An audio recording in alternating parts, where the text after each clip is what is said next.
மத்தேயு 7ஆம் அதிகாரம் 7ஆம் வசனம். கேளுங்கள், அப்பொழுது உங்களுக்கு கொடுக்கப்படும். தேடுங்கள், அப்பொழுது கண்டடைவீர்கள். தட்டுங்கள், அப்பொழுது உங்களுக்கு திறக்கப்படும். ஏனென்றால் கேட்கிறவன் எவனும் பெற்றுக்கொள்கிறான், தேடுகிறவன் கண்டடைகிறான், தட்டுகிறவனுக்கு திறக்கப்படும். தேடுங்கள், அப்பொழுது கண்டடைவீர்கள். வாழ்க்கையில தேவைகள் பெருகும் போதுதான் நம்ம ஒரு விஷயத்த தேடுவோம் இல்லையா? நம்ம ஏதாவது ஒரு தேவை அப்படின்னும் போதுதான் மற்றவர்களையோ ஒரு பொருளையோ நம்ம தேடுவோம். அது தேவையில்லாதப்போ நம்ம அதை பற்றி தேட போறதில்லை. இந்த தேவை எதனால வருது அப்படின்னா, ஒன்று ஆசை, விருப்பம், ஆர்வம், தேடலுக்கான உந்துதல். சரி, இப்போ இயேசு கிறிஸ்து என்ன சொல்றாரு? தேடுங்கள், அப்பொழுது கண்டடைவீர்கள். இயேசு நம்ம எதை தேட சொல்றாரு?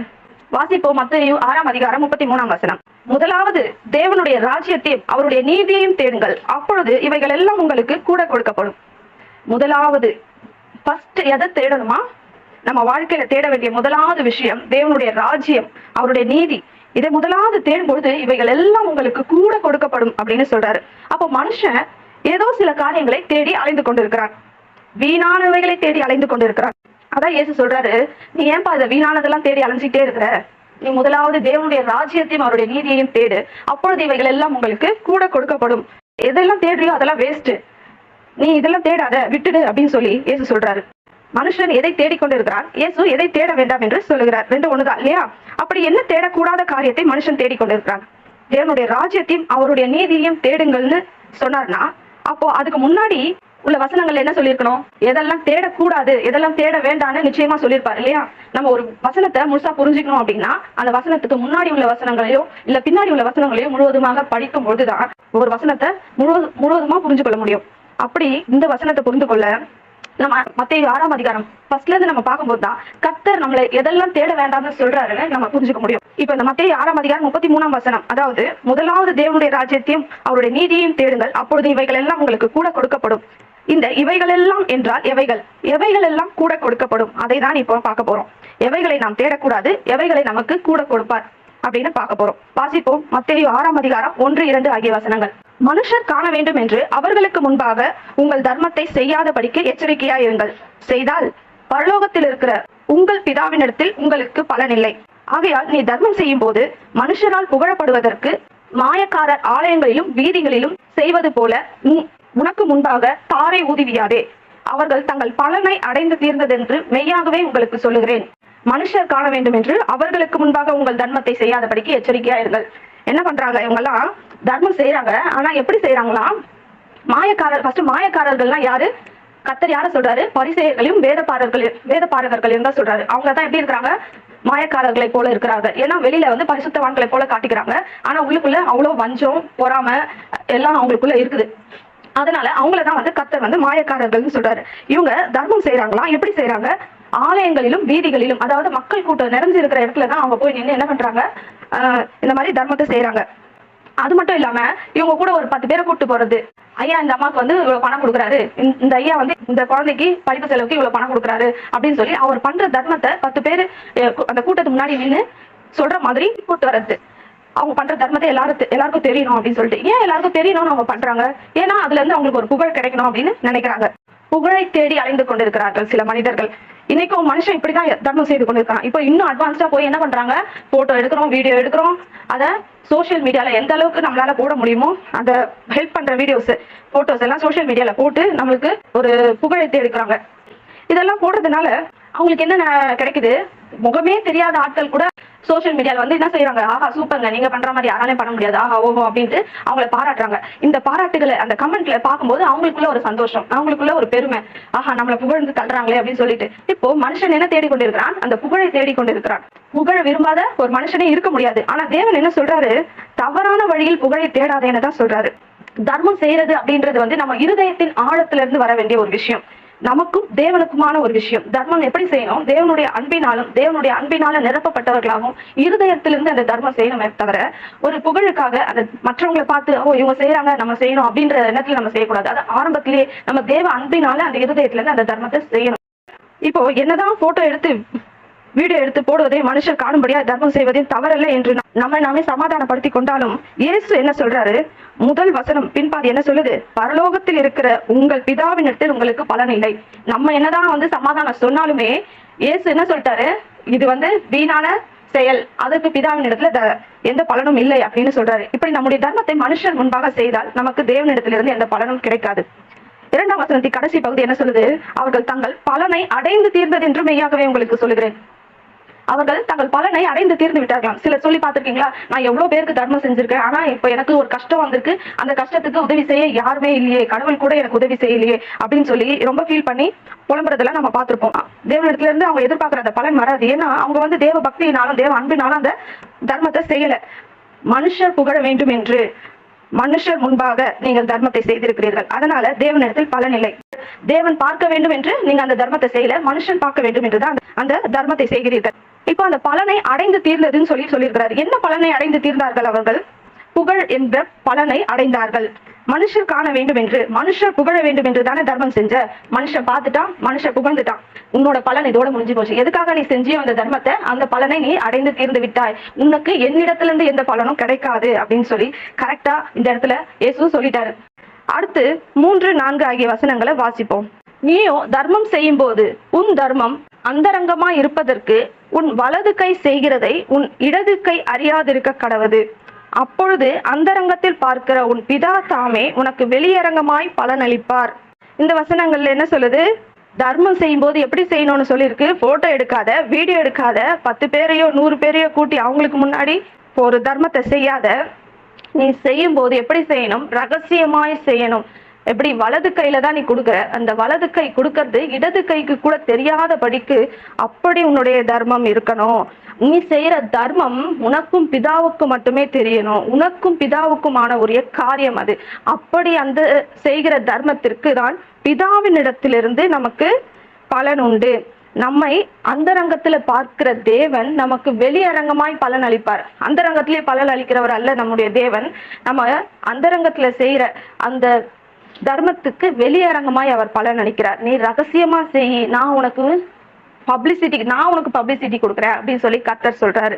அது எப்படிங்க நாங்க ரகசியமா தர்மம் செய்யறது மத்தவங்களுக்கு தெரியும் அப்படின்னு கேட்டா, நிச்சயமா தெரியும். நிறைய பேர் இது மாதிரி ரகசியமா தர்மம் செய்யறவங்க இருக்கிறாங்க, அவங்களுக்கு வெளியரங்கமா பலனும் கிடைச்சிருக்கு. இதுக்கு நம்ம உதாரணம் வெளியில எங்கேயும் தேட வேணாம், நம்ம பைபிள்ல இயேசு கிறிஸ்துவை வச்சே பார்ப்போமா? இயேசு கிறிஸ்துவே அதுக்கு ஒரு உதாரணமாவும் இருக்கிறார். அவர் போகிற இடத்துல எல்லாம் என்ன செய்யறாரு? நிறைய நோயாளிகளை சுகப்படுத்துறாரு. பலர் இடத்துல என்ன சொல்றாரு? இந்த மாதிரி நீ சுகத்தை பெற்றுக்கொண்டு யாருகிட்டே போய் சொல்லாத, இது ரகசியமாவே இருக்கட்டும் அப்படின்னு சொல்றாரு. ஆனா அது ரகசியமா இருந்ததா? இல்ல, நிறைய பேருக்கு போய் பரவ ஆரம்பிச்சது. அவர் எவ்வளவு அதிகமா சொல்லக்கூடாது அப்படின்னு தடுத்தாரோ அவ்வளவு அதிகமா அவருடைய புகழ் அதிகமா பரவச்சு. அவர் ஒருவருக்கு அதை சொல்ல வேண்டாம் என்று சொல்லியும் அந்த செய்தி அதிகமாய் பரவியது. ஒரு மனுஷன், அதாவது கொன்னை வாயுடைய ஒரு மனுஷன், அவனுக்கு காது செவிடு, கொன்னை வாய்னா கோணை வாயா இருக்கும்னு நான் நினைக்கிறேன். அந்த மனுஷனை இயேசு கிட்ட கூட்டிட்டு வராங்க. கூட்டிட்டு அவனை சுகப்படுத்தும்படி, அவன் கை வச்சு ஜபிக்கும்படி இயேசுக்கு சொல்றாங்க. இயேசு என்ன பண்றாரு? அந்த ஜன கூட்டத்தில இருந்து அவனை தனியாக அந்த ஊருக்கு வெளியே அழைத்து கொண்டு போய் அவனுக்கு காதுலையும் வாயிலையும் கைய வச்சு அவனுக்கு ஜெபிக்கிறாரு. ஜெபிச்சு எப்பத்தான் அப்படின்னு சொல்றாரு. சொன்ன உடனே காது செவி திறக்கப்படுது, அவனுடைய வாயும் நல்லா ஆயிடுது, செவ்வையாய் பேசினான் அப்படின்னு சொல்லப்பட்டிருக்கிறது. இப்போ அவனுடைய காது என்னாச்சு? நல்லா கேக்குது, வாயும் நல்லா பேசுறான். இப்போ கர்த்தர் அவன் இடத்துல என்ன சொல்றாரு? யாருமே இல்ல இல்லையா? அவர் எங்க கூட்டிட்டு வந்துட்டாரு? ஊருக்கு வெளியே தனியா கூட்டிட்டு வந்துட்டாரு. இப்ப அவர் என்ன சொல்றாரு? நீ இந்த விஷயத்த யாருக்கிட்டயும் போய் சொல்லாத அப்படின்னு சொல்றாரு.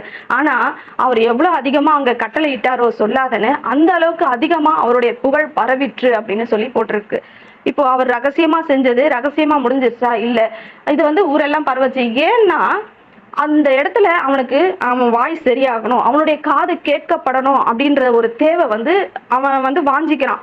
ரொம்ப தேவையா இருந்தது. அந்த தேவை சரியான நேரத்துல அவனுக்கு சந்திக்கப்பட்டதுனால அவன் ஒரு நன்மையை பெற்றுக்கிறான். அந்த நன்மையை அவனால சொல்லாம இருக்க முடியல. அதனால ஊரெல்லாம் போய் சொல்றான். அவர் சொல்லாதன்னு சொல்லியும் அந்த நன்மையை என்ன பண்றான்? ஊருக்கெல்லாம் போய் சொல்றான். இதனால இயேசுடைய புகழ் ஊரெல்லாம் பரவுது. அந்த காலத்துல என்ன இல்ல? நியூஸ் பேப்பர் இல்ல, மீடியா இல்ல, சோசியல் மீடியா இல்ல, எதுவும் இல்லை. ஆனாலும் அவர் எவ்வளவு அதிகமா பேசக்கூடாதுன்னு சொல்லி கட்டளை கொடுக்கிறாரோ அவ்வளவு அதிகமா அவருடைய புகழ் பரவச்சு. இப்ப நம்ம செய்யற தர்மம் ஒருத்தருக்கு உண்மையாவே தேவைப்பட்டா, அவர்களுடைய கஷ்டமான நேரத்தில் உதவி கிடைத்ததானால் அதை அவங்களால வெளியே சொல்லாம இருக்கவே முடியாது. நிச்சயமா அவங்க என்ன சொல்லுவாங்க, போய் மற்றவங்க கிட்ட அவங்க பெற்றுக்கொண்ட உதவியை மற்றவங்க கிட்ட சொல்லுவாங்க. அதனால அவர்களுக்கு ஏற்பட்ட நன்மைகளையும் மற்றவங்களுக்கு சொல்லுவாங்க. அப்படி உங்கள் புகழ் பரவும். நீங்க செய்யற தர்மத்தை ரகசியமாய் செய்யுங்கள். கர்த்தர் அதை பார்த்து உங்களுக்கு வெளியரங்கமாய் பலன் அளிப்பார். உங்ககிட்ட இருந்து தர்மத்தை பெற்றுக்கொண்டாங்கல்ல, உதவியை பெற்றுக்கொண்டாங்கல்ல, அவங்க தான் போய் உங்க புகழ பரப்பணுமே கண்டி, நீங்களே போய் மற்றவங்க கிட்ட நான் செஞ்சேன்னு சொல்லக்கூடாது. இதுதான் நீங்க சொல்ல வேண்டாம், ஆட்டோமேட்டிக்கா உங்க புகழ் பரவும் அப்படின்னு சொல்லி இயேசு சொல்றாரு. என்ன தேட வேணாம் சொல்றாரு? ஃபர்ஸ்ட் புகழை தேடாதே அப்படின்னு சொல்லி கர்த்தர் சொல்றாரு. அடுத்து வாசிப்போம் மத்தேயு 6ஆம் அதிகாரம் 5ஆம் வசனம். அன்றியும் நீ ஜெபம் பண்ணும்போது மாயக்காரரை போல் இருக்க வேண்டாம், மனுஷர் காணும்படியாக அவர்கள் ஜெப ஆலயங்களிலும் வீதிகளின் சந்திகளிலும் நின்று ஜெபம் பண்ண விரும்புகிறார்கள், அவர்கள் தங்கள் பலனை அடைந்து தீர்ந்ததென்று மெய்யாகவே உங்களுக்கு சொல்லுகிறேன். இங்கே மாயக்காரரை போல் இருக்க வேண்டாம்னு யாரை சொல்றாரு? மறுபடியும் பரிசேயர்களையும் வேத பாரகர்களையும் தான் அப்படி சொல்றாரு. மனுஷர் காண வேண்டும் என்று வீதிகளிலும் சந்திகளிலும் நின்று ஜெபம் பண்ண வேண்டாம்னு சொல்றாரு.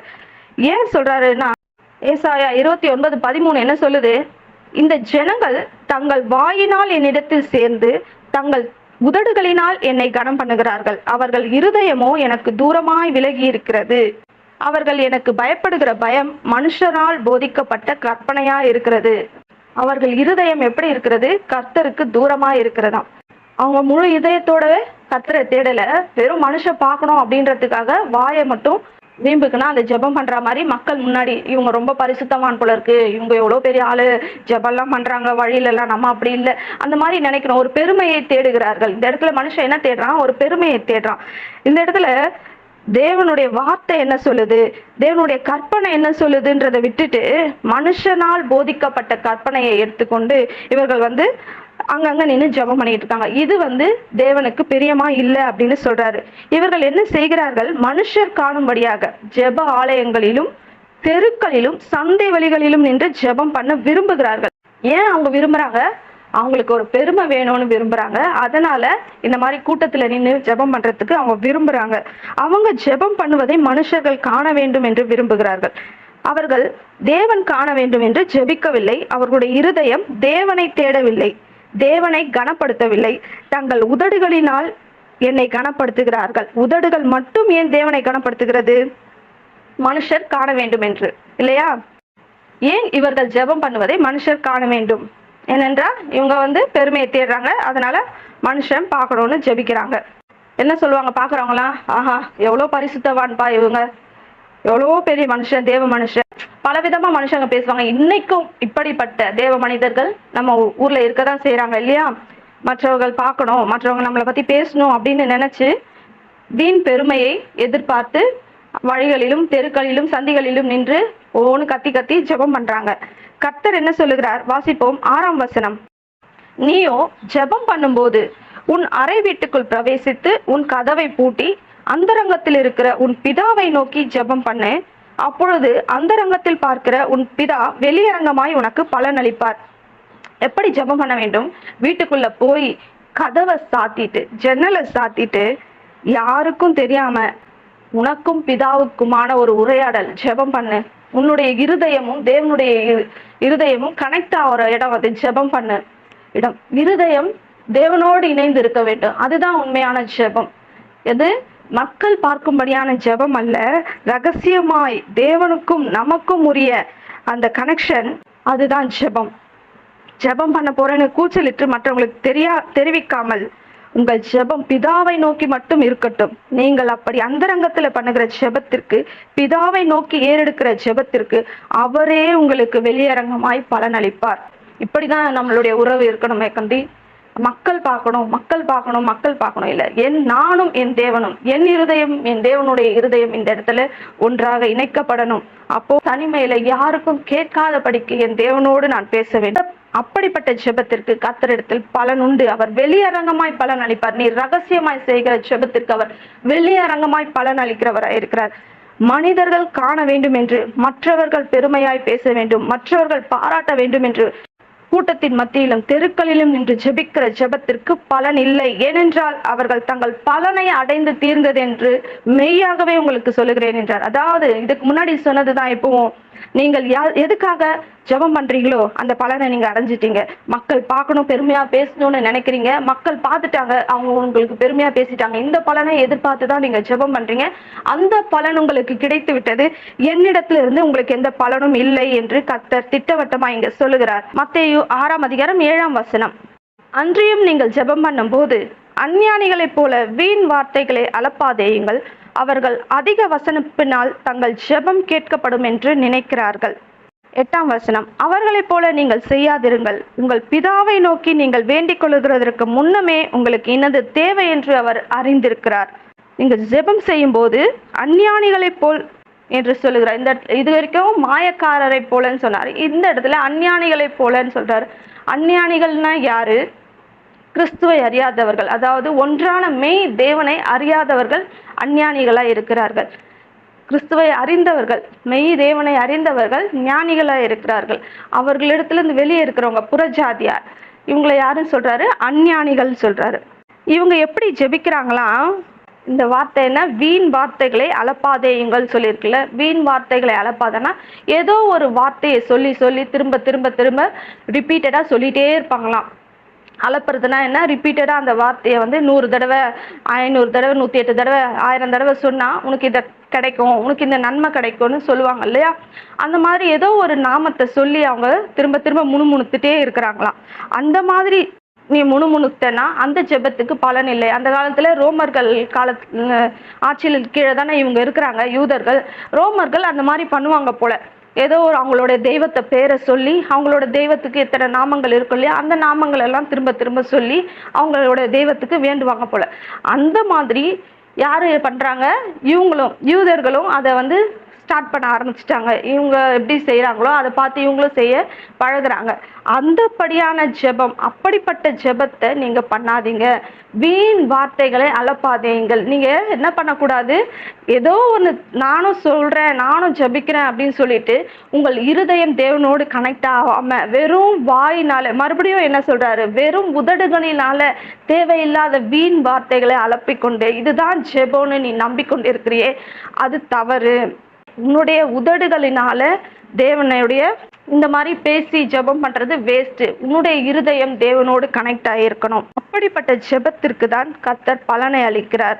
இப்போ என்ன சொல்றாரு? அவர்களை போல நீங்கள் செய்யாதிருங்கள்னு சொல்றாரு. அவங்க என்ன செய்யறாங்க? அவங்க எதுக்காக அது மாதிரி செய்யறாங்க? அவங்க ஏதோ ஒரு நன்மையை தேடுறாங்க.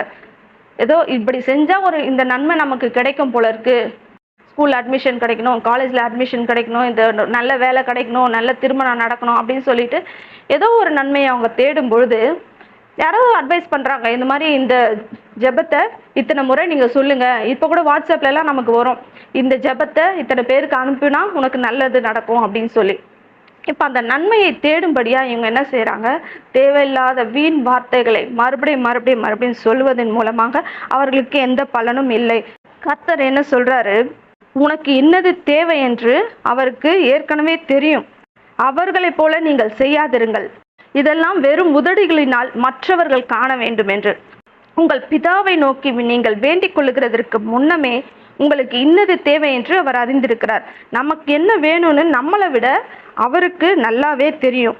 நமக்கு நன்மை செய்வதற்காகவே கிறிஸ்துவை இந்த பூமிக்கு அனுப்பினார். அதை காட்டிலும் ஒரு பெரிய நன்மை நமக்கு இருக்க முடியுமா? கிறிஸ்துவை காட்டிலும் ஒரு பெரிய நன்மை நமக்கு இந்த உலகத்துல இருக்கவே முடியாது. அதை சரியாக உணர்ந்து விட்டால், நமக்கு என்ன இருக்கு இல்லை அப்படின்றத நம்ம உணர்ந்துட்டா, நம்ம தேவையில்லாத வீண் காரியங்களுக்காக வருந்தி கொண்டு இருக்க மாட்டோம். அடுத்து மத்தேயு 6:16. நீங்கள் உபவாசிக்கும் போது மாயக்காரரை போல முகவாடலாய் இராதேயுங்கள். அவர்கள் உபவாசிக்கிறதை மனுஷர் காணும் பொருட்டாக தங்கள் முகங்களை வாட பண்ணுகிறார்கள். அவர்கள் தங்கள் பலனை அடைந்து தீர்ந்ததென்று மெய்யாகவே உங்களுக்கு சொல்லுகிறேன். உபவாசம் இருக்கிறாங்க இல்லையா, அது ஆதியில ஆரம்ப காலத்துல எப்படி இருந்ததுன்னு பாத்தீங்கன்னா, வருஷத்துக்கு ஒரு முறை தான் உபவாசம் இருக்கும்படியா கர்த்தர் கட்டளை கொடுத்திருக்கிறார். அதாவது லேவியராகமம் 23ஆம் அதிகாரம் 27ஆம் வசனத்துல என்ன சொல்லப்பட்டிருக்கிறது, அதுல வந்து உபவாசம் அப்படின்ற ஒரு சொல் இல்லை. அதாவது 7ஆம் மாதத்துல இந்த தேதியில உங்கள் ஆத்துமாக்களை தாழ்மைப்படுத்தி, அதாவது அது என்ன நாள்னா பாவ நிவர்த்தி செய்கிற நாள். அந்த நாள்ல நீ ஒரு வேலையும் செய்யக்கூடாது. அது வந்து உன்னுடைய ஆத்துமாக்களை தாழ்த்துகிற நாளா அது இருக்கிறது அப்படின்னு சொல்லி அந்த இடத்துல சொல்லப்பட்டிருக்கிறது. இத சகரியா 7ஆம் அதிகாரம் 5ஆம் வசனம் தெளிவுபடுத்துகிறது. அந்த வசனத்தை வாசிப்போமா? சகரியா 7ஆம் அதிகாரம் 5ஆம் வசனம். நீ தேசத்தின் எல்லா ஜனத்தோடும் ஆசாரியர்களோடும் சொல்ல வேண்டியது என்னவென்றால், நீங்கள் இந்த 70 வருஷமாக 5ஆம் மாதத்திலும் 7ஆம் மாதத்திலும் உபவாசம் பண்ணி துக்கம் கொண்டாடின போது நீங்கள் எனக்கென்றுதானா உபவாசம் பண்ணினீர்கள். இதுல என்ன சொல்லப்பட்டிருக்கு? 5ஆம் மாதம் 7ஆம் மாதத்திலேயும் உபவாசம் பண்ணினீர்கள். இது எனக்காகவா நீங்க செஞ்சீங்க? ஏதோ சடங்கு சம்பிரதாயம் செய்யறது போல நீங்க அந்த 2 நாள் வந்து உபவாசம் இருந்தீங்க. ஆதியில ஒரு நாள் இருந்த உபவாசம், 7ஆம் மாதத்துல மட்டும் இருந்த உபவாசம் சகரியாவின் காலத்தில் 2 நாட்களாக இருக்கிறது. அந்த உபவாசத்தை கூட அவர்கள் தேவனுக்கென்று இருக்காமல் ஏதோ கடமைக்காக துக்கம் கொண்டாடுதலை போல, அந்த பாவ நிவர்த்தி செய்யணும் அப்படின்றதுக்காக அதை ஒரு சடங்கை போல அந்த உபவாசத்தை செய்யறாங்க. இது எஸ்தர் ராஜாத்தி ஒரு உபவாசம் இருக்கிறா. அது எதுக்காகன்னு பாத்தீங்கன்னா, எஸ்தர் ராஜாத்தி சூசான் அரண்மனையில இருக்கிறாள். அந்த அரண்மனையில ஆமான்னு ஒரு மந்திரி இருக்கிறான். அவனுக்கு எஸ்தரின் அண்ணனாகிய மொர்தெகாயின் மேல ஒரு விரோதம். அவனை வந்து இவனுக்கு பிடிக்காது. அதனால என்ன பண்ணா, அவன் வந்து யூதர் வம்சத்தையே முழுசும் அழிச்சு போடணும் அப்படின்னு சொல்லி ராஜாவின் இடத்துல ஒரு கட்டளை வாங்குகிறான். அகாஸ்வேரு ராஜா வந்து 127 தேசத்தை அந்த காலத்துல ஆட்சி பண்ணிட்டு வந்தான். இந்த 127 தேசத்துல இருக்கிற யூதர்களையும் அழிக்க வேண்டும் என்று இந்த ஆமான் வந்து திட்டம் போடுறான். அப்போ என்ன பண்றான், இவன் தந்திரமா ஒரு லெட்டர் எழுதி ராஜா கிட்ட சைன் வாங்கிடுறான். இவங்க இந்த யூதர்கள் எல்லாம் அழிக்கும்படியாக, கொலை செய்யும்படியாக. இது எப்படியோ அந்த மொர்தெகாய்க்கு தெரிஞ்சிருச்சு. அவன் என்ன பண்றான், அந்த ஒரு லெட்டர் எழுதி வாங்கினால அது நிறைய காப்பீஸ் எல்லா தேசத்துக்கும் போகணும் இல்லையா? அதோட ஒரு நகல் வந்து மொர்தெகாய்க்கு கிடைக்குது. அந்த நகலை எடுத்துக்கொண்டு எஸ்தர் இடத்துல ஒரு ஆளை அனுப்புறான். இந்த மாதிரி யூதர்களை கொலை பண்ண போறான், அதனால நீ என்ன பண்ண, போய் ராஜா கிட்ட இதுக்காக பேசு அப்படின்னு சொல்லி அனுப்புறான். அப்போ எஸ்தர் என்ன சொல்றா, ராஜா கிட்ட போனோம்னா அது ஒரு பெரிய கஷ்டமான விஷயம். ராஜா கிட்ட நம்ம அவ்வளவு ஈஸியா போக முடியாது. அவர் கூப்பிட்டா மட்டும்தான் நம்ம ராஜா கிட்ட போய் பேசவே முடியும். அவர் கூப்பிடாம நான் போக முடியாது. அவர் என்னை கூப்பிட்டு 30 நாள் ஆச்சு. அவர் கூப்பிடாம யாராச்சும் அவரை பார்க்க போனா மரண தண்டனை தான். அங்க வந்து ஒரு சட்டமே இருக்குது. அது ஒரு தவறாத சட்டம். அது வந்து யாருக்கு வேணா அப்ளை பண்ணலாம் அந்த சட்டம். இப்போ அந்த இடத்துல வந்து ராஜா யாரு பார்க்க போறாங்களோ, ராஜா அவங்களுக்கு நேரம் அந்த செங்கோலை நீட்டிட்டாருன்னா அவங்க மரண தண்டனைக்கு ஆளாக மாட்டாங்க. அவர் அந்த செங்கோலை நீட்டலன்னு சொன்னா பார்க்க போறவங்க யாரா இருந்தாலும் அவங்க மரண தண்டனைக்கு விதிக்கப்பட்டவங்களா இருப்பாங்க. அப்படி இப்ப எஸ்தர் சொல்றா, என்ன ராஜா இது வரைக்கும் கூப்பிடல, நான் 30 நாள் ஆச்சு, நான் இப்ப போனா என்ன கொலை பண்றதுக்கு வாய்ப்பு இருக்கு அப்படின்னு சொல்லி அனுப்பிடுறா. அப்போ மொர்தெகாய்க்கு பயங்கர கோவம் வந்துடுது. அவன் என்ன சொல்றான், இதுக்காகவா உனக்கு இந்த ராஜ மேன்மை கிடைச்சது? எஸ்தர் யாரு? ஒரு யூத பெண். அவளுக்கு இப்போ எங்க இருக்கிறா? சூசான் அரண்மனையில ஒரு ராணியா இருக்கிறா அவ. அதுதான் அவன் மொர்தெகாய்க்கு கோவம் வந்து சொல்றான், இதுக்காக தான் உனக்கு வந்து ராஜ மேன்மை கிடைக்கப்பட்டதா? நீ இது பேச வேண்டிய நேரம், இந்த நேரத்துல நீ பேசலனா வேஸ்ட், நீ அங்க இருக்கிறதே வேஸ்ட். ஏன்னா உன்னுடைய இனத்தார் யூதர்கள், உலகெங்க இருக்கிற யூதர்களை மொத்தமா அழிக்க போறாங்க. நீ வந்து இன்னைக்கு சாவ போறத பத்தி பேசுறியா? எல்லா யூதர்களையும் அழிக்க போறாங்க. நீ வந்து யூத பெண்ணுன்னு தெரிஞ்சா உன்னை மட்டும் கொலை பண்ணாம விட்டுடுவாங்கன்னு நினைக்கிறியா? நீயும் சாகதான் போற. நீ இதுக்காக பேசலனா யூதர்களுக்கு ரட்சிப்பு வேற எங்கிருந்தாவது வரும் அப்படின்னு சொல்லி ஹார்ஷா பேசி அனுப்பிடுறான் மொர்தெகாய். இந்த வார்த்தைகளை கேட்டவன எஸ்தர் சொல்றான், சரி நான் வந்து ராஜா கிட்ட போய் பேசுறேன். சூசான்ல இருக்கிற எல்லா யூதர்களையும் 3 நாள் உபவாசம் இருக்க சொல்லுங்க. நானும் என் தாதிமார்களும், அதாவது அவருக்கு வேலையாட்களா இருக்கிறவர்கள் எல்லாரும் 3 நாள் நாங்களும் உபவாசம் இருக்கிறோம். அப்படி இருந்து நான் போய் ராஜா வீட்டுல பேசுறேன், அப்போ ஏதாவது ஒரு நன்மை கிடைக்கும் அப்படின்னு சொல்லிட்டு உபவாசம் போடுறாங்க 3 நாள். இந்த சமயத்துல உபவாசத்துக்கு பிறகு எஸ்தர் போய் ராஜாவை பாக்குறா. ராஜாவுடைய கண்கள்ல எஸ்தருக்கு கிருபை கிடைக்குது. ராஜா என்ன பண்றாரு, செங்கோலை நீட்டுறாரு, எஸ்தருக்கு கிருபை கிடைக்குது. அதுக்கப்புறம் எஸ்தர் போய் ராஜா கிட்ட விஷயத்த சொல்றா. இப்போ அந்த 127 தேசங்கள்ல இருக்கிற யூதர்கள் காக்கப்படுகிறார்கள் அந்த 3 நாள் உபவாசத்தினால. இப்போ இந்த உபவாசம் யாருக்கும் கனெக்ஷனா இருக்கு, தேவனுக்கும் மனிதர்களுக்குமான ஒரு கனெக்ஷன், யூதர்களுக்குமான ஒரு கனெக்ஷன். இந்த உபவாசம் எதுக்கு இருக்கிறாங்க அப்படின்னா, ஏதோ ஒரு தேவை, பெரிய தேவை சந்திக்கப்படணும், அந்த தடை நீங்கணும் அப்படின்னு சொல்லும் போது இந்த உபவாசம் இருக்கிறாங்க. இயேசு கிறிஸ்து கூட அவருடைய ஊழியத்தை ஸ்டார்ட் பண்றதுக்கு முன்னாடி 40 நாள் இரவும் பகலும் உபவாசம் இருந்து அதன் பிறகுதான் அவருடைய ஊழியத்தையே ஸ்டார்ட் பண்ணார் இல்லையா? ஆனா இப்படி பெரிய தேவையை சந்திக்கப்படுறதுக்காக, உயிரை காப்பாத்துறதுக்காக இருந்த உபவாசம் இப்ப வந்து அது என்ன ஆச்சு, இயேசுவின் காலத்துல அது ஒரு ஃபேஷன் மாதிரி ஆயி போச்சு. இந்த வேத பாரகர்களும் பரிசேயர்களும் வாரத்துல 2 நாள் உபவாசம் இருக்க ஆரம்பிச்சிட்டாங்க. இந்த உபவாசம் இவங்க எதுக்கு இருக்கிறாங்க? மனுஷர் காணும்படியா இருக்கிறாங்க. இது மனுஷர் தங்களை காண வேண்டும் என்று, மற்றவர்களுடைய கவனத்தை தங்கள் மீது திருப்பும்படியாக. எல்லாரும் நம்மளை பார்க்கணும், நான் உபவாசம் பண்றதை பார்க்கணும், இதுல தங்களுக்கு ஒரு விளம்பரத்தை தேடுகிறார்கள். இந்த இடத்துல அவங்க என்ன தேடுறாங்க? ஒரு விளம்பரம். அப்ப இவங்களை பார்த்துட்டு மத்தவங்க கிட்ட போய் சொல்லுவாங்கல்ல, ஐயோ அந்த மனுஷன் எவ்வளவு ஒரு பரிசுத்தவானா இருக்கிறா, வாரத்துல 2 நாள் உபவாசம் இருக்கிறா, பாவம், அப்படி இப்படி அவங்கள பத்தி ஏதோ ஒரு விளம்பரம் அவங்க அதை பத்தி தேடுறாங்க. அப்படி மக்கள் மத்தியில ஒரு விளம்பரத்தை அவர்கள் தேடுகிறார்கள். இதற்கு கர்த்தரிடத்தில் எந்த பலனும் இல்லை என்று கர்த்தர் கூறுகிறார். ஏனென்றால் ஏற்கனவே சொன்னது போலதான், மனுஷர் உங்களை காண வேண்டும் என்று, மனுஷர் பாராட்ட வேண்டும் என்று செய்கிறீர்கள். அவர்கள் பார்த்து விட்டார்கள், பாராட்டி விட்டார்கள், நீங்கள் எதிர்பார்த்த பலன் உங்களுக்கு கிடைத்து விட்டது. பிதாவினிடத்தில் இதுக்கு உங்களுக்கு எந்த பலனும் இல்லை. மனுஷர் காணும்படியே செய்யற எந்த ஒரு விஷயத்துக்கும் பிதாவினிடத்தில் எந்த பலனும் இல்லை. அடுத்து 17ஆம் வசனம் என்ன சொல்லுது? நீயோ உபவாசிக்கும் போது அந்த உபவாசம் மனுஷர்களுக்கு காணப்படாமல் அந்தரங்கத்தில் இருக்கிற உன் பிதாவுக்கே காணப்படும்படியாக உன் தலைக்கு எண்ணெய் பூசி உன் முகத்தை கழுவு. அப்பொழுது அந்தரங்கத்தில் பார்க்கிற உன் பிதா உனக்கு வெளியரங்கமாய் பலனளிப்பார். உபவாசம் இருப்பது என்பது எனக்கும் பிதாவுக்குமான ஒரு காரியம். நான் ஒரு வேண்டுதலோடு, ஒரு தேவைக்காக, அதாவது ஒரு உயிரை காப்பாற்றணும், இல்ல ஒரு பெரிய ஊழியத்தை தடையில்லாம நான் செய்யணும் அப்படின்னு நினைக்கும் போது, ஒரு வியாதி, யாருக்கோ ஒரு வியாதி நீங்கணும், அவங்க மரண படுக்கையிலிருந்து விடுதலையாகி வரணும், அவங்க சுகமடையணும், இப்படின்னு இன்னும் நிறைய விஷயம் இருக்கலாம். எதுவாக இருந்தாலும் அதை என் இருதயத்துல வைத்து ஜெபித்து உபவாசிக்கும் போது, கர்த்தருக்கும் எனக்குமான அந்த காரியம், நான் ஜெபித்து உபவாசிக்கும் போது கர்த்தர் எனக்கு பலனளிப்பார். உண்மையான, மிகவும் அவசியமான, தேவையான காரியங்களுக்கு முழு இதயத்தோடு விசுவாசித்து இருக்கிற உபவாசத்துக்கு நிச்சயம் பலன் உண்டு. அந்த உபவாசம் மனுஷர்களுக்கு காணப்படாமல் என்று சொல்லப்பட்டிருக்கிறது. ஆனால் இன்றைய சூழலில் மற்றவர்களுக்கு தெரியாமல் உபவாசம் இருப்பது என்பது முடியாத காரியம். ஏன்னா எல்லாரும் இன்னைக்கு வேலைக்கு போறாங்க, மதியானம் ஆபீஸ்ல எல்லாரும் ஒன்னா சாப்பிடுறாங்க, செய்யறாங்க. அந்த சமயத்துல ஒரு நாள் நம்ம உபவாசம் இருந்தோம்னா அப்ப என்ன செய்வாங்க? வா சாப்பிட போலான்னு கூப்பிடுவாங்க. அவங்க கிட்ட இல்ல நான் வரல அப்படின்னு சொன்னா கூட ஏதாவது ஒரு சொல்லி நம்மள எப்படியா சாப்பிட கூப்பிட்டு போவாங்க. அந்த இடத்துல நம்ம அவங்க கிட்ட என்ன சொல்லிதான் ஆகணும்? இல்ல இன்னைக்கு நான் ஃபாஸ்டிங், நான் சாப்பிட மாட்டேன்னு நம்ம சொல்லிதான் ஆகணும் இல்லையா? அந்த இடத்துல அவங்க கிட்ட வேற எந்த சாக்கு போக்கு சொன்னாலும் நம்மள ஏதாவது ஒரு சமாதானம் பத்தி சாப்பிடதான் வைக்க ட்ரை பண்ணுவாங்க. இந்த இடத்துல நம்ம மற்றவர்களிடத்துல சொல்லுவது தவறில்லை.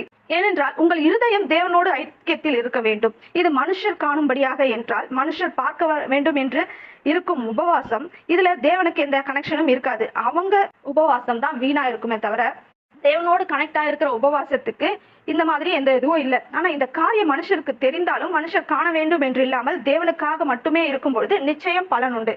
உபவாசம் இருக்கிறேன் என்று சொல்லி உன் முகத்தை வாட பண்ணாதே. எப்போதும் போல உன் தலைக்கு எண்ணெய் பூசு, நல்லா தலை சீவு, முகத்தை கழுவு, பளிச்சு நிறு, எப்பவும் போல ட்ரெஸ் பண்ணு. நீ உபவாசம் இருப்பது மற்றவர்களுக்கு தெரிந்து அந்த தோற்றத்தை உன் முகத்திலும் உடையிலும் நடையிலும் காட்டாதே. என்ன பண்ணக்கூடாது? நம்ம உபவாசம் இருக்கிறது மற்றவங்களுக்கு காணும்படியாக முகத்தை சோர்ந்து போக வைக்க கூடாது. தலையில களைச்சி போட்டுட்டு கையை அப்படியே நடக்க முடியாதபடிக்கு நடந்து போய் மற்றவங்க காணும்படியா செய்யக்கூடாது. எப்பவும் போல சாதாரணமா இரு. கர்த்தர் உனக்கு பலனை கொடுப்பார். யார் கொடுக்கறது பலனை? கர்த்தர் உனக்கு பலனை கொடுப்பார். உபவாசம் இருக்கிறியா, கர்த்தரோடு கனெக்ஷன் இருக்கியா, நிச்சயமா அந்த நாள் உனக்கு கர்த்தருக்கு பலனை தருவார். ஓகேவா? 19ஆம் வசனம், பூமியிலே உங்களுக்கு பொக்கிஷங்களை சேர்த்து வைக்க வேண்டாம், இங்கே பூச்சியும் துருவும் அவைகளை கெடுக்கும், இங்கே திருடரும் கண்ணமிட்டு திருடுவார்கள். இன்னைக்கு நாம் எல்லாம் எதை நோக்கி ஓடிக்கொண்டிருக்கிறோம்? பணம் சம்பாதிக்க வேண்டும், பூமியிலே வாழ பணம் சம்பாதிக்க வேண்டும், அவசியம்தான். ஆனால் அதிகமான பணம் சம்பாதிக்க வேண்டும், நிறைய பொக்கிஷங்களை சேர்த்து வைக்க வேண்டும் என்று விரும்பி 7 தலைமுறைக்கு சேர்த்து குவித்து வைக்கிறான். இந்த பொக்கிஷங்களை எதுக்காக சேர்த்து வைக்கிறான்? அவன் ஒருவனுக்காக மட்டும்தான். அதை வச்சு மற்றவங்களுக்கு யாருக்கும் ஹெல்ப் பண்ண போறது கிடையாது. அவனை மட்டும் அதை அனுபவிக்கணும், அதுக்காக அவன் அதை சேர்த்து வைக்கிறான். சில பேர் என்ன பண்ணுவாங்க? அந்த பொக்கிஷங்களை அவங்க சம்பாதிக்கிறத யாரும் எடுத்துடக்கூடாதுன்னு சொல்லி ஒளிச்சு வைக்கிறவங்க எல்லாம் உண்டு. நம்ம இப்பவும் புதை பொருட்கள்லாம் எடுக்கிறாங்க இல்லையா பூமிக்கு அடியில. இதெல்லாம் யாரு? அந்த பொக்கிஷங்கள் மேல உள்ள ஆசையில, அந்த தேடல்ல அந்த பொக்கிஷம் வேற யாரும் எடுத்துடக்கூடாதுன்ட்டு ஒளிச்சு வைக்கிறவங்க. ஒளிச்சு வச்சு அது யாருக்குமே தேவையில்லாம உருப்படாம போகுது, வேஸ்டா போகுது அந்த பொக்கிஷங்கள்லாம். அந்த மாதிரி ஒளிச்சு வைக்கிற பொக்கிஷம் என்ன ஆகும் சொல்றாரு கர்த்தரு? பூச்சியும் துருவும் அதை கெடுத்து போடுமா. இப்படியே வீட்டுக்குள்ளேயே எங்கேயாவது பூட்டி வச்சிருந்தாலும் ஒரு நாள் இல்ல ஒரு நாள் என்ன பண்ணுவான்? திருடன் அதை பார்த்துட்டே இருப்பான். அதை பார்த்துட்டே இருந்து கரெக்டா நம்ம யாரோ ஒருத்தர் நோட் பண்ணி கரெக்டா அதை திருடிடுவாங்க. அப்படிப்பட்ட பொக்கிஷத்தை நீங்க சேர்க்காதீங்க, பூலோகத்துல உங்களுக்கு பொக்கிஷங்களை சேர்க்காதீங்க அப்படின்னு கர்த்தர் சொல்றார். அந்த உதாரணம் என்னன்னா, லூக்கா 12ஆம் அதிகாரத்துல இயேசு போதித்து கொண்டிருக்கிறார். அப்போ ஒரு ஊமையை சொல்றார். ஒரு பணக்காரன் அவன் வயல் நிலத்துல ஒரு விதைய விதைக்கிறான். என்ன பண்றான்? ஒரு விதையை விதைக்கிறான். அந்த விதை அவனுக்கு பல மடங்கு பலனை தருகிறது. இப்போ அவன் என்ன பண்றான்? அந்த பலனை எல்லாம் சேர்த்து வச்சுட்டு, ஐயோ நான் என்ன செய்வேன், இவ்வளோ தானியம் விளைஞ்சிருக்கே, இந்த சேர்த்து வைக்கிறதுக்கு என்னோட களஞ்சியங்கள் என்னவா இருக்கு, ரொம்ப சின்னதா இருக்கு, நான் என்ன பண்ணுவேன்னு தெரியலையே. இப்போ என்ன பண்ணலாம், இந்த களஞ்சியம்னா குடோன் மாதிரி இந்த தானியங்கள் எல்லாம் சேர்த்து வைக்கிற இடம் இல்லையா, அந்த களஞ்சியங்களை இடிச்சிட்டு பெருசா கட்டி என்னுடைய தானியங்கள்லாம் அங்க கொண்டு போய் வச்சு, என்னுடைய பொருட்கள்லாம் அங்க கொண்டு போய் வச்சு அவன் என்ன சொல்லுவானா, அவன் தன் ஆத்துமாவை நோக்கி இனி நீ எதற்கும் கவலைப்பட வேண்டாம். என்ன சொல்றான், இனி நீ எதுக்கும் கவலைப்பட வேண்டாம், உனக்காக அநேக வருஷங்களுக்கு அநேக பொருள்களை சேர்த்து வைத்திருக்கிறேன். எப்படி, இப்போதைக்கு தேவைக்கு மட்டும் இல்ல, அநேக வருஷங்களுக்கு அநேக பொருட்களை நான் சேர்த்து வைத்திருக்கிறேன். இனி நீ இளைப்பாரி புசித்து குடித்து மகிழ்ச்சியா இருக்கலாம் என்று சொல்லுவேன்னு சொல்லி சிந்திக்கிறான். என்ன பண்றான், யோசனை பண்றான். என்ன செய்வானா, இளைப்பாறுவானா. இதுக்கப்புறம் நிறைய சம்பாதிச்சிட்டாரா அவரு, அதனால இனிமே ரெஸ்ட் எடுப்பானா. ரெஸ்ட் எடுக்க மட்டும் புசித்து குடித்து மகிழ்ச்சியா இருப்பானா. நான் மகிழ்ச்சியா இருப்பேன் அப்படின்னு சொல்லி தனக்குள்ளே சிந்தித்து கொண்டிருக்கிறான். தேவனும் அவனை பார்த்து, மதிகேடனே, இந்த ராத்திரியே உன் ஆத்மா உன்னிடத்திலிருந்து எடுத்துக்கொள்ளப்படும், அப்பொழுது நீ சேகரித்தவைகள் யாருடையதாகும் என்கிறார். எவ்வளவு சரியான வார்த்தையில இது. ஒரு மனுஷன் அளவுக்கு அதிகமான பொக்கிஷங்களை சேர்த்து வச்சுட்டு அதை அனுபவிக்க முடியாமல் இறந்து போனால் அவன் சேர்த்து வைத்தது யாருக்கு போய் சேரும், அது அவன் குடும்பத்தாரை சேரும். ஆனா பொக்கிஷத்தை சேர்த்தவனால அதை அனுபவிக்க முடியாது இல்லையா. இயேசு என்ன சொல்றாரு பாருங்களேன், 15ஆம் வசனம். பின்பு அவர் அவர்களை நோக்கி, பொருளாசையை குறித்து எச்சரிக்கையாயிருங்கள், ஏனென்றால் ஒருவனுக்கு எவ்வளவு திரளான ஆஸ்திகள் இருந்தாலும் அது அவனுக்கு ஜீவன் அல்ல என்றார். இந்த லூக்கா 12ஆம் அதிகாரம் 15ஆம் வசனத்துல ஃபர்ஸ்ட் இதை சொல்றாரு, பொருளாசையை குறித்து எச்சரிக்கையா இருங்கள். அதாவது இந்த பொக்கிஷம், அவன் அளவுக்கு அதிகமான பொருளும் பொக்கிஷத்தையும் சேர்த்து தேடி தேடிதான் அதை சேர்த்து வச்சிருப்பான் இல்லையா, அதை குறித்து எச்சரிக்கையா இருங்கள். நீங்க எவ்வளவு சேர்த்து வச்சாலும் அது என்ன தராது, உனக்கு ஜீவனை தராது. ஒருவனுக்கு எவ்வளவு திரளான ஆசை இருந்தாலும் அது அவனுக்கு ஜீவனை கொடுக்காது. கர்த்தர் நினைத்தால் அவனுடைய ஜீவனை நொடி பொழுதில் எடுத்து போட முடியும். அடுத்து வாசிப்போம், மத்தேயு 6ஆம் அதிகாரம் 20ஆம் வசனம். பரலோகத்தில் உங்களுக்கு பொக்கிஷங்களை சேர்த்து வையுங்கள், அங்கே பூச்சியாவது துருவாவது கெடுக்கிறதும் இல்லை, அங்கே திருடர் கண்ணமிட்டு திருடுகிறதும் இல்லை. பரலோகத்தில் நாம் எப்படி பொக்கிஷங்களை சேர்த்து வைக்க முடியும்? இதை மத்தேயு 25ஆம் அதிகாரம் 31ஆம் வசனம் முதல் 41ஆம் வசனம் வரை உள்ளதை நான் அப்படியே விளக்குறேன், நீங்க கேட்டுக்கோங்க.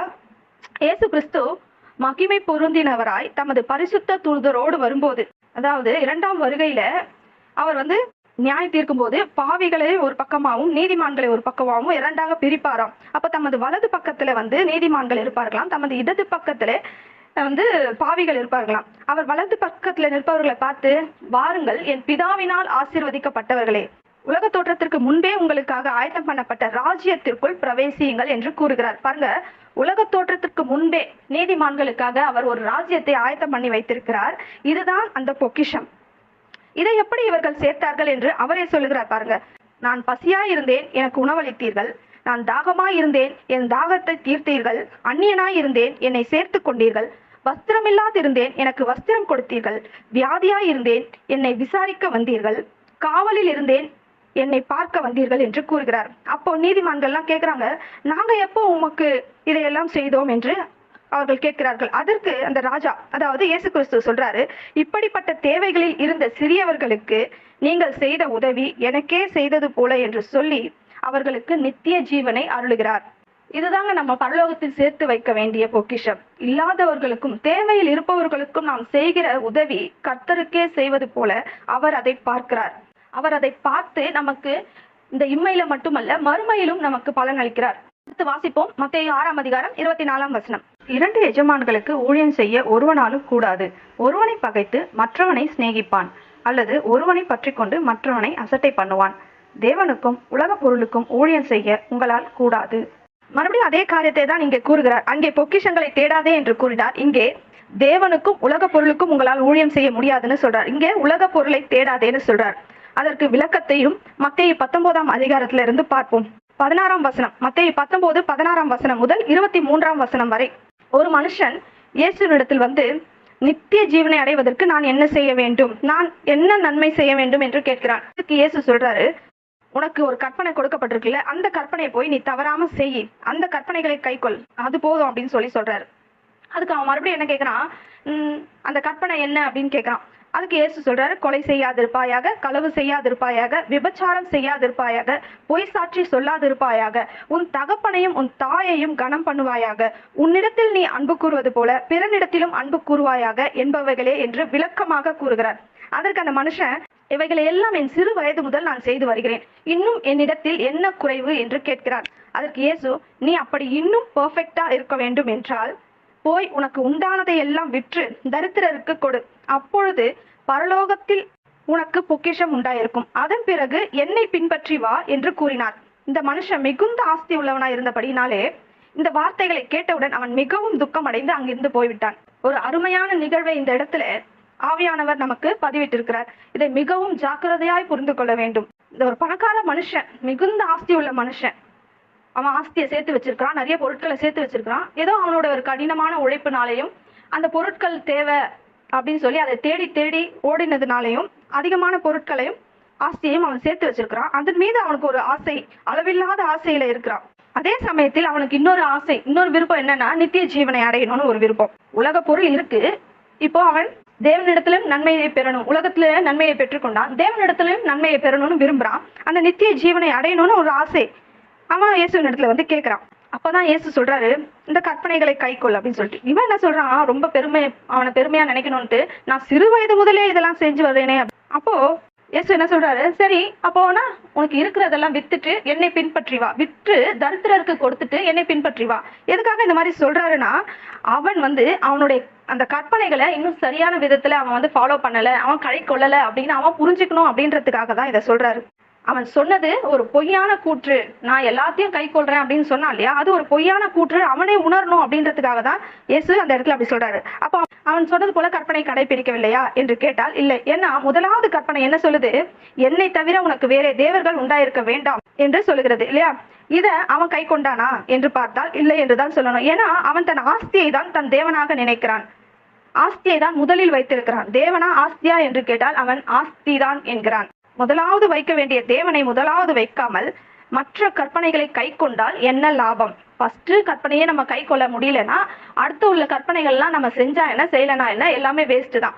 இவன் முதலாவது கற்பனையை மட்டுமல்ல, கடைசி கற்பனையான இச்சையாதிருப்பாயாக என்பதையும் மீறி இருக்கிறான். ஏனென்றால் அவன் ஆஸ்தியின் மீது அவனுக்கு ஒரு இச்சை, இதை அவன் உணர வேண்டும் என்பதற்காக அப்படி சொல்லுகிறார். அப்புறம் ஆஸ்தியை விற்று தரித்திரருக்கு கொடுத்து விட்டு அதுக்கப்புறம் என்னை பின்பற்றி வா என்று கூறுகிறார். முதலில் ஆஸ்தி அல்ல, முதலில் தேவனை தேடி இருந்தால் ஆஸ்தி தானாக வரும். ஃபர்ஸ்ட் அவன் உலக பொருளும் வேணும், தேவனுடைய நித்திய ஜீவனும் வேணும்னு நினைக்கிறான். இயேசு சொல்றாரு, ஏதாவது ஒண்ணு சூஸ் பண்ணுப்பா, ஆஸ்தியா தேவனா அப்படின்னு கேட்கும்போது எனக்கு ஆஸ்தி தான்னு சொல்லி அவன் போயிடுறாங்க. இதே பேதுரு அவனுடைய படகை இயேசு ஆரம்பத்துல கடல்ல அமிழத்தக்கதாக 2 படகு நிரம்பத்தக்கதாக மீன்களை கொடுக்கிறார்ல, அந்த சமயத்துல அவன் என்ன நினைக்கிறான், அவன் நினைச்சிருந்தா என்ன பண்ணலாம், இயேசுக்கு தேங்க்ஸ் சொல்லிட்டு குட் பை சொல்லிட்டு அவன் அந்த 2 படகுகளுடைய மீனையும் விற்று அன்னைக்கு காசாக்கி இருந்தா அதிக பணம் அன்னைக்கு சம்பாதிச்சிருக்கலாம். ஆனா அவன் அன்னைக்கு அப்படி செய்யல. என்ன பண்ண, அவன் அந்த மீனெல்லாம் அப்படியே விட்டுட்டு, அந்த படகோட ஒரு மீனை கூட அவன் எடுக்கல, அப்படியே விட்டுட்டு இயேசுவை ஃபாலோ பண்ண, இயேசு பின்னாடி போனான். அதாவது அவன் உலக பொருளை விட்டு தேவனை நோக்கி போனான். தேவன் பின்னாடி போனதுனால அவனுக்கு ஏதாவது குறைவுபட்டதா, எதுலயாவது அவன் குறைஞ்சு போனானா? இல்ல. இப்ப கூட இயேசுவின் சீஷர்களின் பேரை யாராவது கேட்டா நம்ம ஃபர்ஸ்ட் யார் பேரை சொல்லுவோம், பேதுருவின் பேரை தான் சொல்லுவோம். அந்த அளவுக்கு தேவன் பேதுருவை ஒரு உயரமான இடத்துல வைத்திருக்கிறார். இந்த அதிகாரத்திலேயே பேதுரு இயேசுவை நோக்கி கேட்கிறான் பாருங்க, அப்போ நாங்க எல்லாத்தையும் விட்டுட்டு உம்மை பின்பற்றினோமே, எங்களுக்கு என்ன கிடைக்கும் என்று கேட்கிறான். அப்போ அவர் பாருங்க, கர்த்தர் எவ்வளவு நல்லவர். அவர் சொல்றாரு, அவர் தமது 2ஆம் வருகையில மகிமையோடு வரும்போது தமது சிங்காசனத்தில் அவர் வந்து உட்கார்ந்து இருப்பாராம். எப்போ, நியாயம் தீர்க்க வரும்போது. அப்போ என் கூட நீங்க 12 பேரும் 12 சிங்காசனத்தின் மேல உட்கார்ந்து நான் நியாயம் விசாரிக்கிற மாதிரி 12 கோத்திரங்களை நீங்கள் நியாயம் விசாரிப்பீர்கள் அப்படின்னு கர்த்தர் அவனுக்கு சொல்றாரு. அந்த சிங்காசனத்தின் மேல நீங்கள் வீற்றிருந்து 12 கோத்திரங்களாகிய இஸ்ரவேல் கோத்திரங்களை நீங்கள் நியாயம் விசாரிப்பீர்கள் சொல்றாரு. அதன் பிறகு இயேசு என்ன சொல்றாரு, என் நிமித்தம் யாராவது தன் தாயையோ தன் தகப்பனையோ பிள்ளையையோ சகோதரனையோ சகோதரியையோ வீட்டையோ நிலங்களையோ விட்டு வந்தால் அவனுக்கு 100 அத்தனையாய் கொடுக்கப்படும் என்று கூறுகிறார். கொஞ்சமாக அல்ல, 100 அத்தனையாய் கொடுக்கப்படும் என்று கூறுகிறார். இந்த மிகுந்த ஆஸ்தியுடைய மனுஷன் அவன் ஆஸ்தி எல்லாம் விட்டு வந்திருந்தால் தேவன் அவனுக்கு என்ன பண்ணிருப்பாரு, 100 அத்தனையாய் திரும்ப கொடுத்திருப்பார். நிச்சயம் அவன் பெற்றுக் கொண்டிருப்பான். அது மட்டும் இல்ல, அதோடு கூட அவன் விரும்பிய நித்திய ஜீவனையும் அவன் பெற்றிருப்பான். இதுதாங்க, உலக பொருள் மேல விருப்பம் இருந்தா தேவனை பகைப்போம், தேவனை விரும்பினால் உலக பொருளை பகைப்போம்.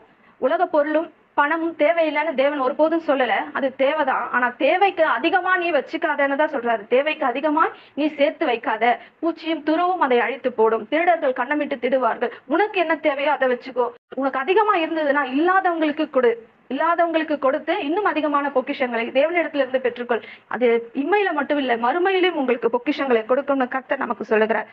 மத்தேயு 6ஆம் அதிகாரம் 25ஆம் வசனம், ஆகையால் எண்ணத்தை உண்போம் எண்ணத்தை குடிப்போம் என்று உங்கள் ஜீவனுக்காகவும் எண்ணத்தை உடுப்போம் என்று உங்கள் சரீரத்துக்காகவும் கவலைப்படாதிருங்கள் என்று உங்களுக்கு சொல்லுகிறேன். ஆகாரத்தை பார்க்கிலும் ஜீவனும் உடையை பார்க்கிலும் சரீரமும் விசேஷித்தவைகள் அல்லவா என்கிறார். நம்ம இன்னைக்கு கடைசி என்ன தேடிட்டு இருக்கோம்? வாழ்வாதாரத்தை தேடிக்கொண்டு இருக்கிறோம். டெய்லி இன்னைக்கு என்ன சாப்பிடணும், என்ன குடிக்கணும், நம்மளுக்கு என்ன ட்ரெஸ் வேணும் அப்படின்னு சொல்லி இதே நம்ம தேடிக்கிட்டு இருக்கோம். அவர் என்ன சொல்றாரு? 26ஆம் வசனம், ஆகாயத்து பட்சிகளை கவனித்து பாருங்கள். பறவைகளை என்ன பண்ணுங்க? கவனித்து பாருங்கள். அவைகள் விதைக்கிறதும் இல்லை, அறுக்கிறதும் இல்லை, களஞ்சியங்களில் சேர்க்கிறதும் இல்லை. நம்ம செய்யறது போல என்ன பண்ணல? விதைக்கல, விதைச்சதை அறுக்கல, அறுத்ததை எடுத்துட்டு போய் களஞ்சியத்துல சேர்க்கல. அவைகள் காலையில போது, அப்படியே போது, எங்கெல்லாம் அதுக்கு உணவு கிடைக்குதோ சாப்பிடுது. அந்த உணவு கொடுக்கறது யாரு? பரமபிதா. அந்த பறவைகளையும் உம்முடைய பரமபிதா பிழைப்பூட்டுகிறார். ஒவ்வொரு நாளும் அந்த பறவைகளுக்கு யார் உணவளிக்கிறது? பரமபிதா தான் உணவளித்து கொண்டிருக்கிறார். நம்ம நினைச்சிருக்கோம் நம்ம தான் போடுறோம் அதுங்களுக்கு சாப்பாடு, நம்ம தான் அதுங்களுக்கு ஏதோ ஒண்ணு இருக்குது அப்படின்னு சொல்லி நம்ம நினைக்கிறோம். ஆனா அதுங்களை பிழைப்பூட்டுகிறவர் யாரு? பரமபிதா தான். அந்த பறவைகளை காட்டிலும் விசேஷித்தவர்களாகிய நீங்கள், நம்ம விசேஷித்தவர்களா இருக்கிறோம். யாருடைய கண்கள்ல? தேவனுடைய கண்கள்ல. நம்மளை அவருடைய சாயலின்படியும் அவருடைய ரூபத்தின்படியும் நம்மளை விசேஷித்தவர்களாய் உண்டாக்கி இருக்கிறார். அதனால நீ கவலைப்படாத. நீ என்ன சாப்பிட போற, என்ன குடிக்க போற, என்ன உடுத்த போறன்னு நீ கவலைப்படாத. என்ன நோக்கி பாரு, நான் உன்னுடைய தேவைகளை சந்திப்பேன் அப்படின்னு கர்த்தர் சொல்லுகிறார். கவலைப்படுகிறதுனாலே உங்களில் எவன் தன் சரீர அளவோடு ஒரு முழத்தை கூட்டுவான்? நம்ம கவலைப்படுறதுனால நம்மளோட சரீரம் கொஞ்சம் வளர போறது கிடையாது. நம்மளால நம்மளுடைய சரீரத்தை கூட்ட முடியாது இல்லையா? கவலையை தான் கூட்ட முடியும் கண்டி, நம்மளுடைய சரீர வளர்ச்சியை கூட்ட முடியாது. தேவன் என்ன சொல்றாரு? கவலைப்படாத. நம்ம கவலைப்படுறதுனால நம்ம என்ன காட்டுறோம்? அதை நம்ம தேவனை விசுவாசிக்கவில்லை, நம்ம சுயபலத்தை விசுவாசிக்கிறோன்றத இந்த கவலை நமக்கு காட்டுகிறது. இதுவே ஒரு பாவம், இது ஒரு பெருமை அப்படின்றத பலர் சொல்றாங்க. பல போதகர்கள் இதை சொல்லி நான் கேட்டிருக்கிறேன். இந்த கவலை அப்படின்றது ஒரு பெருமையா, நம்மளை குறிச்ச ஒரு பெருமை. அந்த பெருமை என்ன ஆகுது? அது ஒரு பாவமாகுது. நம்ம தேவனை விசுவாசிக்கவில்லை அப்படின்றது ஒரு பாவமா இருக்கிறது. உடைக்காகவும் நீங்கள் கவலைப்படுகிறது என்ன? காட்டு புஷ்பங்கள் எப்படி வளருகிறது என்று கவனித்து பார்த்துள்ளீர்களா? அவைகள் உழைக்கிறதும் இல்லை, நூற்கிறதும் இல்லை. நம்ம ட்ரெஸ் எவ்வளவு கலர் கலரா அழகழகா சூஸ் பண்றோம் இல்லையா? ஆனா காட்டு புஷ்பங்கள் அதுக்கு எதனா நம்ம கலர் ஊத்துறோமா? ஊத்தும் போது நம்ம தண்ணி கூட ஊத்துறது கிடையாது. காட்டு புஷ்பங்களுக்கு மழை தண்ணி தான் நீரா இருக்கு. அந்த தண்ணி கலர்லெஸ். ஆனாலும் அந்த பூக்கள் எல்லாம் எவ்வளவு கலர்ஃபுல்லா இருக்கு. அதுக்கு கலரை கொடுத்தது யாரு? தேவன் தான். அதுங்க கலர்ஃபுல்லா இருக்கிறதுக்கு காரணம் யாரு? தேவன். என்றாலும் சாலமோன் முதலாய் சர்வ மகிமையிலும் அவைகளில் ஒன்றை போலாகிலும் உடுத்தி இருந்ததில்லை. யாரு? எதுக்கு இதுல சாலமோன் சொல்லப்பட்டிருக்கு? சாலமோன் தான் மிகுந்த ஐஸ்வர்யமான அவனோட ட்ரெஸ், அவனோட பொக்கிஷங்கள் எல்லாம் பாக்குறதுக்காகவே பல தேசங்கள்ல இருந்து ராஜாக்கள் எல்லாம் பாத்துட்டு போறாங்க. அப்படிப்பட்ட சாலமோனே அந்த அளவுக்கு உடுத்தி இருந்ததில்லை. அப்படி நான் இந்த புஷ்பங்களுக்கு உடுத்தி வித்திருக்கிறேன். இந்த ஒரு நாளுக்கு பூத்து காஞ்சி போய் அடுப்புல போடப்படுகிற இப்படிப்பட்ட காட்டு புல்லுக்கே தேவன் இவ்விதமாய் உடுத்து விப்பார் என்றால், காட்டு புல்லுக்கே தீல போடுற அந்த மாதிரி காட்டு புல்லுக்கே நான் இவ்வளோ பாடுபட்டு அழகா சேர்க்கிறேன்னா, உனக்காக நான் எவ்வளவு அழகான ட்ரெஸ் கொடுப்பேன், உனக்கு எவ்வளவு அழகா நான் உடுத்து வைப்பேன், உன்னை எப்படி வச்சு நான் அழகு பார்க்கணும்னு நினைப்பேன். என்ன மறந்துடாத, நான் இருக்கிறேன், உனக்கு செய்யறதுக்கு நான் இருக்கிறேன். ஆகாரத்தை பார்க்கிலும் உன் ஜீவன் உனக்கு விலை உயர்ந்ததா இருக்கிறது. ஆகாரம் விலை கிடையாது, உன்னுடைய ஜீவன் விலை உயர்ந்ததா இருக்கிறது. உடையை பார்க்கிலும் உன்னுடைய சரீரம் விலை உயர்ந்ததா இருக்கிறது. உன்னுடைய சரீரம் விசேஷித்தவையா இருக்கிறது. இந்த ட்ரெஸ் இல்ல விஷயம், உன்னுடைய சரீரம் விலை உயர்ந்ததா இருக்கிறது. யார் உடுத்து வச்சது? மனுஷனை ஃபர்ஸ்ட் மனுஷனா உடுத்து வித்தான். அவனுக்கு ட்ரெஸ் தேவைன்னு அவனை யோசிச்சானா? இல்ல. கர்த்தர் அவனுக்கு ஒரு உடையை கொடுத்து அவனுக்கு தோல் உடையை கொடுத்தார். கர்த்தர் தான் நமக்கு உடையை கொடுத்து நம்மளுக்கு உடுத்து வைத்து நம்மளுடைய வெக்கத்தை அந்த இடத்துல போக்கினார். அப்படிப்பட்ட தேவன் இன்றைக்கும் இருக்கிறார். அந்த தேவன் நம்மளுடைய வெக்கத்தை வெளியே காட்டுவாரா? நம்மை அவமானப்படுத்துவாரா? நமக்கு நல்ல ட்ரெஸ் கொடுக்கணும்னு அவருக்கு தெரியும். நிச்சயம் நல்ல ட்ரெஸ் கொடுப்பாரு. கர்த்தரை விசுவாசிங்கள். மத்தேயு 6ஆம் அதிகாரம் 30ஆம் வசனம் என்ன சொல்லுது? அற்ப விசுவாசிகளே, இன்றைக்கு இருந்து நாளைக்கு அடுப்பிலே போடப்படும் காட்டு புல்லுக்கும் தேவன் இவ்விதமாய் உடுத்துவித்தால் உங்களுக்கு உடுத்துவிப்பது அதிக நிச்சயம் அல்லவா? ஆகையால் எண்ணத்தை உண்போம், எண்ணத்தை குடிப்போம், எண்ணத்தை உடுப்போம் என்று கவலைப்படாதிருங்கள். 32ஆம் வசனம், இவைகளை எல்லாம் அஞ்ஞானிகள் நாடி தேடுகிறார்கள், இவைகள் எல்லாம் உங்களுக்கு வேண்டியவள் என்று உங்கள் பரமபிதா அறிந்திருக்கிறார். இவைகளை எல்லாம் யாரு நாடி தேடுறாங்க? அஞ்ஞானிகள், தேவனை அறியாதவர்கள். அவங்களுக்கு தேவனை பற்றி தெரியல, அதனால அவர்கள் நாடி தேடிக்கொண்டிருக்கிறார்கள். அவர்கள் தேடுவதை போல நீங்களும் தேடிக்கொண்டிருக்காதீங்க. அப்போ மற்றவங்களுக்கும் உங்களுக்கும் என்ன வித்தியாசம்? என்னை அறிந்தவர்களுக்கும் மற்றவர்கள் என்னை அறியாதவர்களுக்கும் என்ன வித்தியாசம்? அவங்களுக்கு என்னை பத்தி தெரியல, அதனால தேடுறாங்க. உங்களுக்கு என்னை பத்தி நல்லாவே தெரியுமே, உங்களுக்காக நான் இவ்வளவு வார்த்தையை கொடுத்திருக்கேன், உங்களுக்கு என்னை பத்தி நல்லா தெரியும். நீங்க எதுக்கு தேவையில்லாததை தேடிக்கொண்டிருக்கிறீர்கள்? நீ முதலாவது என்ன தேடு.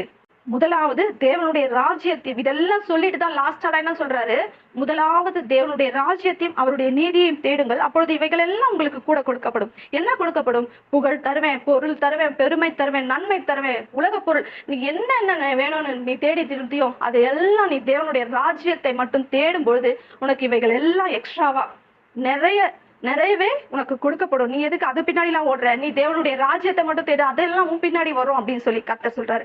கிறிஸ்துவ விசுவாசத்தை ஏற்றுக்கொண்டால் மட்டும் போதாது. அவர் யார்? அவர் எவ்வளவு அன்பானவர், அவர் எவ்வளவு நல்லவர், அவர் எப்படிப்பட்ட தேவன், அவர் எவ்வளவு வல்லவர், அவரால் என்ன முடியும், அவர் என்ன செஞ்சிருக்கிறார் நமக்கு, அவர் என்ன நமக்கு வச்சிருக்கிறார், என்னவெல்லாம் ஆசீர்வாதம் இருக்குது, அவர் கூட எப்படியெல்லாம் நம்ம கிட்டி சேரலாம், இந்த மாதிரி நம்ம யோசிச்சு அவரை தேடி தேடி அவர் போகும்போது நம்ம அவரை கண்டடைவோம். நிச்சயமாக அவரை தேட ஆரம்பிக்கும் போது நம்ம அவரை கண்டடைவோம். இப்போ நமக்கு ஒரு சினிமா நடிகரையோ ஒரு கிரிக்கெட் பிளேயரோ யாரோ ஒருத்தர் நமக்கு ரொம்ப பிடிச்சிருக்குன்னா நம்ம என்ன பண்ணுவோம், அவங்கள பத்தி அதிகமா தேடுவோம் இல்லையா?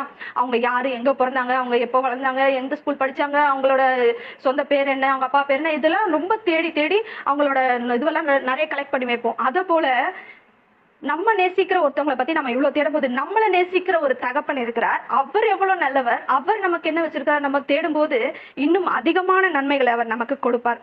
சிங்கக்குட்டிகள் தாழ்ச்சி அடைந்து பட்டினி கிடக்கும், கர்த்தரை தேடுகிறவர்களுக்கோ ஒரு நன்மையும் குறைவுபடாது. எபிரேயர் 11:6 கடைசி பகுதி என்ன சொல்லுது? அவர் தம்மை தேடுகிறவர்களுக்கு பலன் அளிக்கிறவர் என்றும் விசுவாசிக்க வேண்டும். அவரை தேடினால் மட்டும் போதாது, அவரை தேடினால் நிச்சயம் நமக்கு பலன் உண்டு என்று நாம் விசுவாசிக்க வேண்டும். அப்படி விசுவாசிச்சா நிச்சயமாவே நமக்கு பலன் உண்டு. விசுவாசம் இல்லாமல் தேவனுக்கு பிரியமாய் இருப்பது கூடாத காரியம் என்று சொல்லப்பட்டிருக்கிறது. ஆகவே இயேசு எவைகளை தேட வேண்டாம் என்று சொன்னாரோ அதை விட்டுவிட்டு எதை தேட சொல்லுகிறாரோ அதை விசுவாசத்துடனே தேடி நன்மையானதை பெற்றுக்கொள்வோம். கர்த்தர் நல்லவர்.